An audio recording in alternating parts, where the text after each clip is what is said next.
E aí, meninos, tudo bem? Sou eu de novo, o professor Vitor Crete. Vamos falar de história geral. Na verdade, vamos dar continuidade ao nosso conteúdo que a gente estava trabalhando, não é, na última aula aqui. Beleza? Basicamente, eu queria chamar a atenção para vocês, para que a gente pudesse voltar a trabalhar o conteúdo da aula anterior, que vocês acabaram de ver. Essa aula anterior, ela falava a respeito do quê? Primeiro, dos processos de expansão em Roma, depois das consequências disso, dos conflitos sociais, etc., as conquistas plebeias, e também sobre a escravidão nesse mundo, ok? E aí nós vamos dar continuidade a isso, então, chamando a atenção para quê? Que mesmo apesar de todas as expansões, mesmo apesar de todos os processos, a gente pode ver, em Roma, vai continuar havendo conflitos entre patrícios e plebeus. Por quê? O que os plebeus queriam? Agora, eu queria chamar a atenção, eu vou dividir os plebeus em dois grupos. Os plebeus, em geral, e os plebeus ricos, chamados de cavaleiros, ordem equestre, equites ou homens novos, tá? Então vamos lá. O que os plebeus, a maioria, queria? Primeiro, acesso às terras conquistadas. Reforma agrária, em suma, certo? Segundo, estavam cansados de sofrer concorrência dos seus poucos produtos que produziam com os produtos que vinham das províncias, geralmente muito mais baratos e tudo mais. E também estavam preocupados com, a partir da montagem do sistema escravista, esses caras também estavam ficando cada vez mais desempregados. Então, também queriam uma forma de ter acesso a empregos e coisas desse tipo. Enquanto que a ordem equestre, os cavaleiros, estavam muito mais preocupados com questões propriamente políticas. Eles desejavam cidadania, certo? Para tentar solucionar esses conflitos, que são vários e constantes em toda a República, como eu pude dizer para vocês, esses caras vão tentar criar algumas formas de solução da crise. A primeira delas é a partir da ação de dois irmãos, os irmãos Tibério e Caio Graco, depois vamos ver a política do pão e circo, e por fim os triunviratos, que vão levar ao fim da República, tá certo? Então, vamos lá. Os irmãos Graco são dois tribunos da plebe. O primeiro deles, Tibério, se elegeu tribuno em 133 a.C. E sempre foi um forte opositor do problema agrário, como ele dizia, a dificuldade que os plebeus mais pobres tinham de ter acesso à terra. Isso fica muito claro nesse discurso dele aqui, ó. As bestas selvagens que vagam pela Itália têm seus covis. Todas contam com um local de repouso e refúgio. Mas os homens que lutam e morrem pela Itália não gozam de nada além do ar e da luz, sem casa ou lar, vagam com suas esposas e filhos. Para tentar resolver esse problema da dificuldade de ter acesso à terra, ele vai criar uma lei, como tribuno, chamada de Lex Sempronia Agrária. Por que Sempronia? Lex é lei. Sempronia é o nome da família do Tibério e do Caio Graco. E agrária, porque se tratava de uma questão agrária. Basicamente, o que ela vai fazer é uma reforma agrária, pegar as terras que pertenciam aos latifúndios, geralmente dos senadores, e distribuir essas terras entre os mais pobres. Lembrando um detalhe importante, cara, que como essas terras pertenciam aos senadores, os senadores vão se revoltar contra isso. Não vão querer aprovar isso no Senado. Só que ele vai lá e leva na Comitia Plebis, que, como vocês sabem, a Comitia Plebis, ou Concílios Plebis, já fazia vigorar as leis que funcionavam para todos os romanos, e essa lei é aprovada ali. E isso gera uma grande revolta dos senadores, mais especificamente de um grupo do Senado. O Senado ele é dividido em dois grandes grupos, os chamados optimates e os chamados populares. Populares são aqueles que viam uma possibilidade maior de conceder direitos aos plebeus. Já os optimates queriam manter os privilégios patrícios a todo custo. Esses caras, esses optimates, vão persegui-lo nas ruas, vão encontrá-lo e vão espancá-lo até a morte, né? Tanto é que essas leis vão acabar que vão continuar em vigor, mas não vão ser colocadas tanto em prática assim. A lei existe, mas ela não é efetivada. 10 anos depois da morte de Tibério, o próximo tribuno da plebe é seu irmão, Caio Graco, que vai reforçar essa lei, vai tentar fazer ela entrar em vigor de novo e vai criar novas colônias para distribuir as terras para esses romanos. Então pegava os romanos. Roma era uma cidade muito populosa, muito cheia. Então ele pegava uma parte dessa população e falava, vai para lá, para longe, lá vai ter terra para vocês. A cidade diminui de tamanho e a gente consegue garantir também um acesso à terra a esses indivíduos. Certo? Bom, além disso, ele vai criar uma lei fundamental, chamada de Lex Frumentária, lei frumentária. O que é isso? É a obrigatoriedade de Roma de distribuir cereais para os mais pobres. O Império Romano, perdão, a República Romana tem que estar distribuindo sempre cereais para a população mais pobre da cidade de Roma. Não é do Império, é da cidade mesmo de Roma, certo?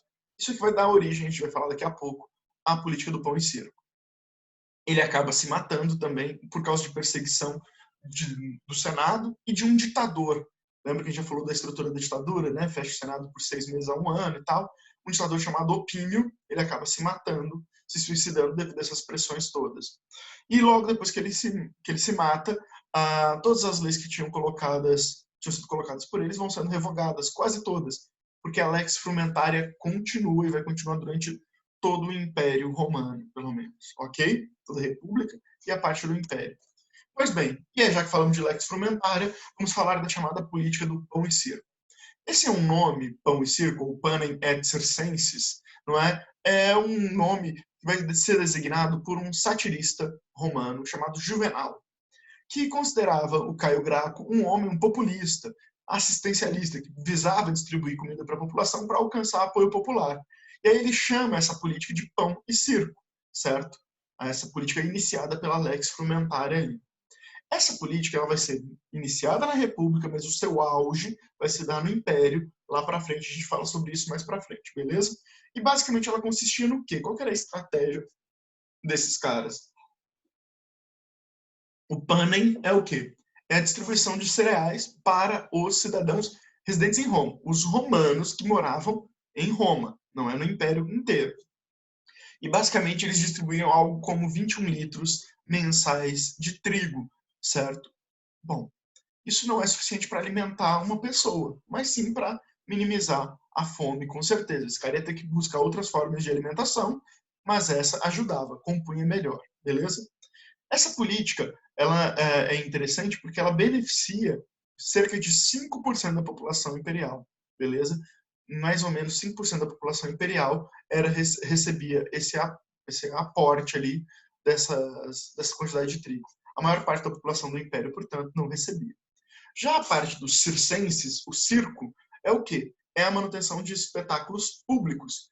Sendo quais são esses? Os esportes, como as corridas, né? É muito comum as corridas de bigas ou quadrigas, que são carrinhos, charretinhas, onde o indivíduo vai a pé. Bigas, quando é puxado por 2 cavalos, quando é puxado por 4 cavalos, são chamadas de quadrigas, certo? Mas também nós temos, e eu vou falar mais para frente disso, as chamadas lutas gladiatoriais, ok? Qual que é o objetivo da política do pão e circo?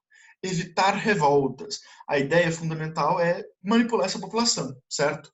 Contornar a crise social, contornar a fome, a miséria, e também e esse talvez seja o significado mais importante, por incrível que pareça, uma forma de distinguir quem são os romanos dos bárbaros, daqueles que são inferiores, que são piores e tudo mais, que não tinham essa prática, beleza? O que é interessante é que, recentemente, os historiadores têm olhado para isso e têm percebido que isso não é tanto uma arma eficiente para a manipulação da sociedade, para controlar a sociedade, nem nada disso, certo? Muito mais, aqui, era uma forma de distinção dos romanos em relação aos demais, sendo que os jogos eram o momento, inclusive, em que a população ia lá nas lutas gladiatoriais é que eles se manifestavam, a gente não quer mais isso, tal, porque estava todo mundo reunido ali nos jogos, certo? Então era um espaço muito mais de confronto político mesmo que qualquer outra coisa. Beleza? Tranquilo, meninos, até aí? Bom, um detalhe que sempre me pergunta, professor, essas coisas como Bolsa Família, ou a gente teve recentemente a Copa do Mundo, as Olimpíadas, era tudo política do pão e circo? Olha, se a gente olhar com um olhar muito simplório, vai parecer sim. Mas se a gente tornar o nosso olhar mais complexo, a gente vai perceber que não. Por quê? Quem é que foi beneficiado com a Copa e com as Olimpíadas? Não foi a população. Não foi. Né? Na verdade, foram as grandes empreiteiras e os esquemas políticos todos, o mecanismo lá, né, como se disse. E o Bolsa Família, ele é uma política mais humanitária do que de manipulação política. Tanto é que muda-se governos e o Bolsa Família permanece, né? Pelo menos por enquanto, com muitos problemas recentemente, mas vem permanecendo, porque é um programa também gerador de renda. Né? Se você pegar até os teóricos mais liberais, eles entendem, aplicado nesse contexto do Brasil, o quanto isso é importante. Beleza? Suave, meninos. Bom, para a gente só continuar aqui a parte da política do pão e circo, queria chamar a atenção para os gladiadores. Os gladiadores são homens que lutam, não é, num anfiteatro para divertir um público. geralmente lutavam até a morte, geralmente, não é uma regra sempre, certo? E essas lutas, elas inicialmente não tinham finalidade de diversão. Elas eram feitas basicamente para quê? Para garantir os rituais funerários. Elas eram associadas assim, morreu uma liderança muito importante. Vamos festejar a vida desse homem com uma luta e depois a gente enterra ele. Com o passar do tempo, isso foi perdendo esse caráter funerário e virando só elemento de diversão. Em geral, a maior parte dos gladiadores eram escravizados, a maior parte, mas existiam também aqueles que não eram, que eram homens livres e que buscavam prestígio, tendo até casos de homens, de imperadores que lutaram nas arenas. Elas ocorriam em espaços públicos voltados especificamente para isso, certo? Grandes teatros de arena, né, com cenário lá embaixo chamado de anfiteatros, sendo que o mais famoso é o Coliseu, que é da década de 80, 90 do século I depois de Cristo. Aqui uma cena do filme Gladiador mostrando justamente uma luta gladiatorial, ok? Uma dica, eu não vou nem colocar na plataforma, mas quem quiser, quem se interessar para entender um pouco mais sobre esses espaços onde os gladiadores se enfrentavam, eu aconselho demais assistir um programa, tem no YouTube, vocês vão achar, chamado Construindo o Império. Um programa da History na época que eles não falavam só de alienígenas, certo? Que é interessante, mostra como é que funciona, por exemplo, o Coliseu, ok? Tranquilo, meninos, espero que vocês assistam, porque é bem interessante para quem gosta de engenharia, para quem gosta de história, isso é brilhante. Beleza? Bom, não resolveu aquele problema, foi-se necessário criar os chamados triunviratos. O triunvirato é um sistema político em que três homens, daí vir é homem, três homens governam juntos de modo igualitário. Certo? Então nós teremos três homens no poder, são dois triunviratos, então nós vamos ver em separados. Mas por que vai rolar isso? O primeiro deles, devido à permanência dos conflitos sociais. Esses conflitos sociais não eram superados em nenhum momento, certo? Então, esses conflitos precisavam de um governo autoritário. Alguns acreditavam um governo autoritário que pudesse controlar isso de maneira extremamente violenta, impedindo esses novos conflitos. Além disso, existia também um conjunto de revoltas se espalhando nas províncias, várias províncias se revoltando contra o domínio romano, e pior, as chamadas revoltas servistas, sendo que a primeira delas, a mais famosa, é a revolta de Espartaco, que era um escravizado que tentou lutar contra Roma, se libertar e libertar um monte de gente, certo? Além disso, nós temos também os generais como a principal força política de Roma. Por quê? Entende uma coisa, não existe o exército romano. Cada um dos generais tinha o seu exército pessoal, que ele pagava o soldo, o salário, ele alimentava, ele criava estratégias de guerra e lutava em nome de Roma. Mas era o exército do general X lá, do Crasso, do Pompeu, do Júlio César, que são os três primeiros aqui. Esses generais, como eles tinham seus exércitos pessoais, eles tinham muito prestígio. Então eles conseguiam, inclusive, manipulando esse exército, impor seu poder à força, certo? O primeiro triunvirato. Vocês estão vendo minha filha chorar aqui no quarto ao lado. Essa coisa de gravar videoaula tem essas complicações, né? Vocês ouviram aí? Parou. Bom, o que acontece? O primeiro triunvirato foi um acordo travado entre três indivíduos, não é? Três aliados que vão controlar o Senado. Eram os três principais generais e os três principais senadores de Roma. Crasso, que era o procônsul. O que é procônsul? É governador, tá? É isso, o cara que governa uma região.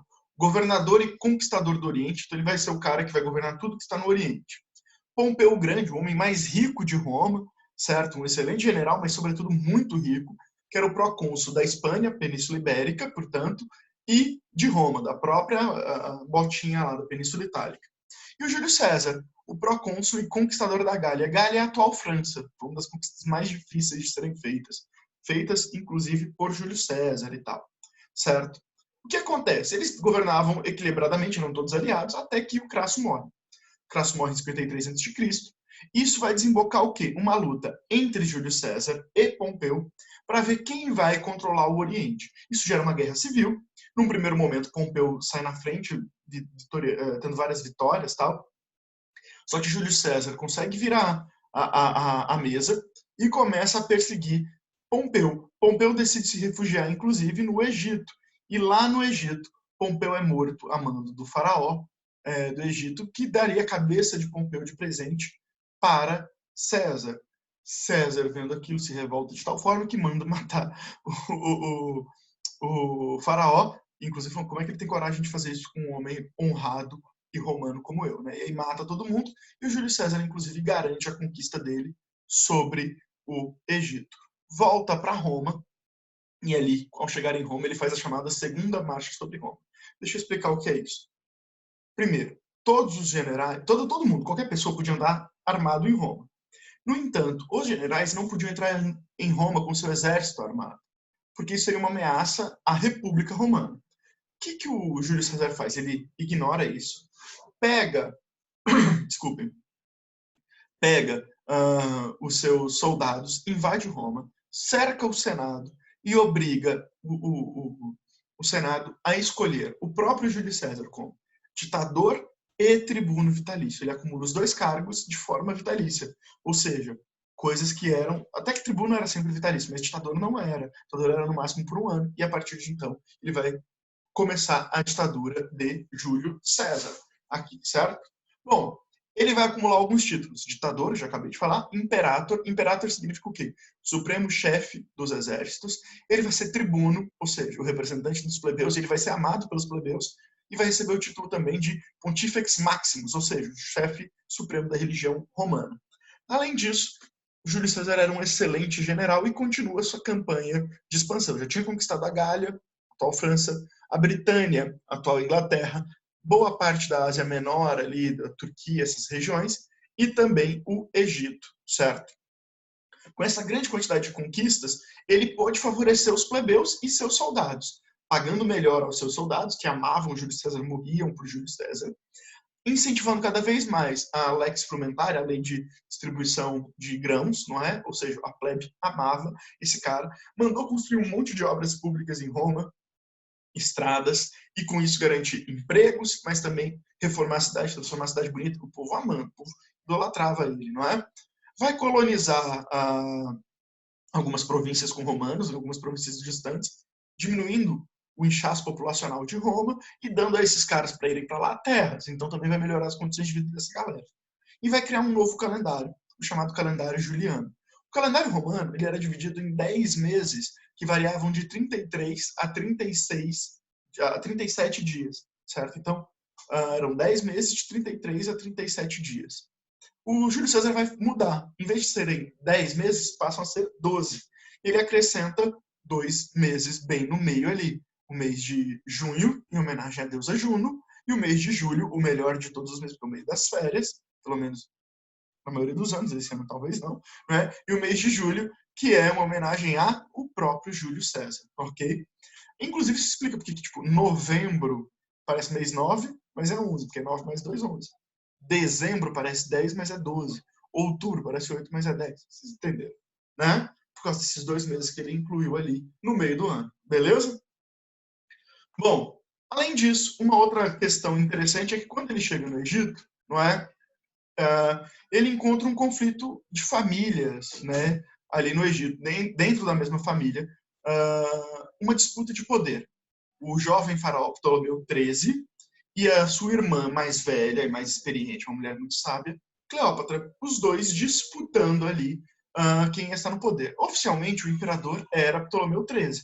Cleópatra desejava, não é, assumir o poder e garantir um acesso a esse poder e tal. Ela tenta, de todas as formas, criar estratégias para subir ao poder e não consegue. Mas quando se aproxima de Júlio César, ela tem uma grande sacada. E a sacada é o quê? Ela tenta se aproximar desse homem, e justamente se aproximando desse homem, ela vai... Só um minutinho, meninos. Rapidinho, deu aqui. Bom, voltando aqui, meninos, eu tive que me ausentar um segundo. Tem de gravar em casa é difícil, né? Então vamos lá. Então, ó, de novo.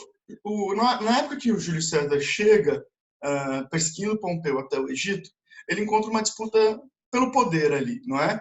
Segundo a tradição, o próprio sumo faraó seria Ptolomeu XIII, um menino jovem, um pouco mais de 14 anos, certo? Mas a sua irmã mais velha, uma mulher muito inteligente, uma mulher muito esperta e com grande ambição, Cleópatra, buscava tomar o poder. E é justamente nesse contexto que o Júlio César chega, não é? E aí o que acontece? ele vai se encontrar com Ptolomeu XIII. Qual que era o objetivo dele? Estabelecer as relações ali, já que ele já derrotou, né, teve aquela treta toda, mandaram matar o Pompeu e tal. Então, ele, para tentar resolver essa treta, ele tenta se aproximar do Ptolomeu XIII, o novo faraó. E a Cleópatra busca marcar um encontro com ele, coisa que ele não dá moral. Ele não queria se envolver nesse conflito interno do Egito, ele tinha seus próprios interesses. Então ela tem uma grande sacada. Ela manda entregar para ele, de presente, um tapete. E quando ele desenrola o tapete, ela está ali dentro. Sai dali e ela, assim, consegue forçar um encontro entre os dois e eles conversam. Cleópatra rapidamente acaba envolvendo, seduzindo, quer que seja, o Júlio César uh, próximo a ela, ele se encanta com ela. Tal. E aí eles firmam uma profunda aliança política e também amorosa, inclusive. Chegam a ter um filho juntos, vai chamar o nome de Cesário, em homenagem a ele. Certo? Bom, mas o que é interessante aqui é que muita gente trata a Cleópatra sempre como uma mulher belíssima, sedutora e tal. A Cleópatra não era uma mulher bonita, nem para os padrões da época, nem para os padrões, nem para os padrões egípcios, nem para os padrões romanos. Olha só a cara da Cleópatra aqui, tá? Mas eu vou voltar a falar dela de novo depois, para falar de um outro general que ela vai encantar ali e tal. Mas por quê? Como é que ela consegue esse poder de sedução? É que Cleópatra era muito diferente da maior parte das mulheres romanas. Ela era altamente intelectualizada, falava diversas línguas, era uma mulher que entendia de política, dizem que ela era uma mulher muito divertida, e isso fez com que esses homens se apaixonassem por ela. Bom, ele inclusive acaba colocando ela no poder ao lado do irmão. Então, eles vão virar faraó, Ptolomeu XIII, e faraona, Cleópatra, que vão governar lado a lado, que vão governar juntos ali. Nisso, Júlio César garante que o que queria conquistou o Egito, volta para Roma, Cleópatra o segue. Nesse contexto, o Júlio César vai encontrar em Roma um ambiente muito ruim para ele, sobretudo em relação aos senadores. Ele que era o cônsul, o ditador vitalício, tribuno vitalício, ele era o cara que controlava o Senado, vai encontrar um Senado que se opõe radicalmente a ele, não é? E por isso mesmo vai começar um processo de conspiração. E o Júlio César acaba sendo assassinado nas escadarias do Senado por esses senadores. Roma, então, é levada para um novo caos político, um novo caos social. A população, lembra que eu disse, amava Júlio César, vai para as ruas, tenta impedi-lo de todas as formas que esses senadores se deem bem, e com esse apoio popular, não é? Essa população perseguindo os conspiradores, começa uma nova guerra civil. Essa guerra civil era marcada basicamente pelo quê? Pelos herdeiros de César. Quem são esses homens? Basicamente, Lépido, Marco Antônio e Otávio, daqui a pouco eu explico quem são cada um deles, contra os senadores, a aristocracia. Acaba que essa aristocracia é derrotada e esses indivíduos vão criar uma nova lei chamada de Lex Titia, e essa Lex Titia, essa lei, vai acabar criando legalmente o chamado Segundo Triunvirato. O Segundo Triunvirato vai ser formado por Lépido, que tinha sido um cônsul anterior e muito próximo a Júlio César, Marco Antônio, que era o seu principal aliado militar, seu principal homem que lutava junto a ele, e o seu sobrinho e o cara que vai receber sua herança financeira, sua herança de nome, tudo mais, seus exércitos, o Otávio. Então, os três homens que estão no poder são homens ligados agora ao Júlio César. O Lépido vai virar procônsul no norte da África, o Marco Antônio no Oriente, no Egito, a gente vai entender por que isso é importante, e o Otávio no Ocidente, na Europa.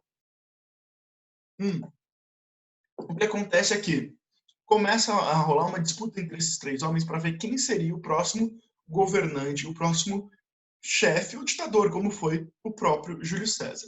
Nesses conflitos, Otávio, ele era um homem muito inteligente, um homem muito sábio, apesar de muito jovem, consegue derrotar o já mais velho e experiente Lépido, afastando ele do poder. E aí o Otávio acaba se transformando no procônsul da África e do Ocidente, sobrando apenas o Marco Antônio. O Marco Antônio que estava no Egito. Só que o Marco Antônio, nesse momento, lá no Egito, ele se aproxima também da Cleópatra, eles também se envolvem amorosamente. Ela usa, quando o Júlio César é assassinada, ela procura o Marco Antônio, ela estava em Roma, ela procura o Marco Antônio, que a protege ele, e ele leva ela até o Egito quando ele vai para lá. Só que eles se aproximam e se vinculam amorosamente, eles acabam estabelecendo uma relação ali, certo? E é justamente aqui que nós teremos um grande tiro no pé do próprio Marco Antônio a respeito da chamada questão do Egito. Porque o Marco Antônio não simplesmente vai morar lá no Egito, mas como ele se casa com a Cleópatra, se transformando no marido real da faraona Cleópatra, certo? E acaba, para presenteá-la, porque é amado, sei lá, e porque era uma aliança política também, doando várias porções de terra que pertenciam ao Império Romano para o Egito. Nisso, o Otávio está se articulando com o Senado. Pressiona o Senado declara guerra ao Egito e começa uma guerra, então, entre Otávio, liderando o Egito, Marco Antônio liderando o Egito e Otávio em nome de Roma. Essa guerra vai basicamente se dar quando o Otávio invade a capital do Egito, num contexto ali que era Alexandria. Marco Antônio e Cleópatra se matam, ela se deixa picar por uma cobra junto com sua serva, né, e ele enfia uma espada na clavícula, e aí ele conquista o Egito. O Otávio conquista o Egito, declarando aquela província agora, não mais uma província do Império Romano, mas uma província pessoal de Otávio. Isso vai demarcar o fim da República e o início do Império, conteúdo da nossa aula da semana que vem. A gente acaba Roma já semana que vem. Então é isso, acabamos nossa aula por hoje. Desculpem as interrupções, os choros de criança, mas vocês sabem que está todo mundo nessa situação agora durante a quarentena. Espero que vocês fiquem bem. Qualquer dúvida, qualquer coisa, vocês sabem, podem me procurar a qualquer momento. Um grande abraço. Falou!